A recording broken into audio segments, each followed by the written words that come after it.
नारायण नारायण। 4 अप्रैल। आज का विषय संत कैसे होते हैं। जो अपनी बुद्धि अलग रखकर संत की शरण में जाता है वही सच्चा साधक है, जिसे सारी सृष्टि राम रूप दिखाई देती है और जो शिष्य को भी राम रूप ही देखता है वही सच्चा गुरु है। सद्गुरु कभी भी दब्बू बनकर आचरण नहीं करता और वह पूर्णतः निर्भय होता है। संत यह जानते हैं कि अपना शिष्य आध्यात्मिक क्षेत्र में किस स्तर पर है।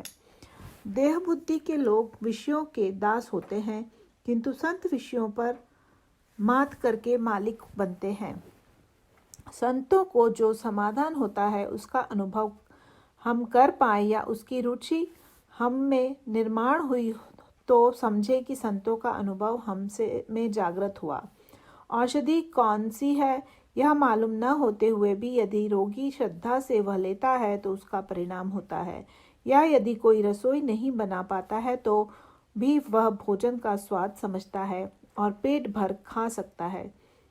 उसी प्रकार कोई ज्ञान का अनुभव ले पाएगा लेकिन शब्दों में वह कह पाएगा ही, ऐसी बात नहीं। नमक खारा है इसका हमें दुख नहीं होता, उसी प्रकार संतों को संसार में जो लड़ाइयाँ हो रही है, सज्जनों को सताया जा रहा है, जो संकट गुजर रहे हैं उसका दुख नहीं होता, उनको दुख नहीं होता। इसका मतलब ऐसा नहीं है कि उनको ये बातें पसंद है, किंतु जैसे नमक हमेशा खारा ही रहेगा वैसे संसार में ऐसे व्यवहार होते ही रहेंगे। यह तो जग की परिपाटी है, ऐसा सोचकर वे दुखी नहीं होंगे, किंतु नमक की मात्रा अधिक होने पर जैसे खारापन हम सह नहीं पाते वैसे संत भी दुख सह नहीं पाएगा। इतना ही नहीं, वे तो संसार में जो बुराइयां हैं उन्हें घटाने और हटाने का प्रयास करते हैं।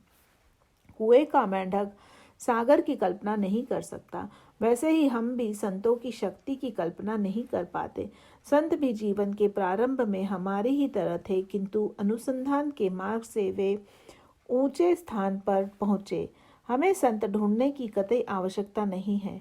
यदि हमारी श्रद्धा बलवती होगी तो संत हमें ढूंढते हुए अपने पास आएंगे। हमारी भावना कैसी है यह संत जानते हैं। संत खुफिया पुलिस की तरह होते हैं, वे हम में ही हमारी तरह होते हैं, किंतु हम पहचान नहीं पाते। अपने शरीर की अवस्था कैसी है यह संत जानते हैं, इसीलिए वे बीमारी की चिंता नहीं करते। किसी को क्यों न हो यह भुगतना ही पड़ता है। संत जो साधन बताते हैं वह अपनी शक्ति के अनुकूल ही होता है। संतों के द्वारा कहा गया बोध कुछ मात्रा में तो आचरण में लाएं। संत जैसे बोलते हैं वैसे आचरण करते हैं। हम बोलते अच्छा है लेकिन आचरण उसके विपरीत करते हैं। नारायण नारायण।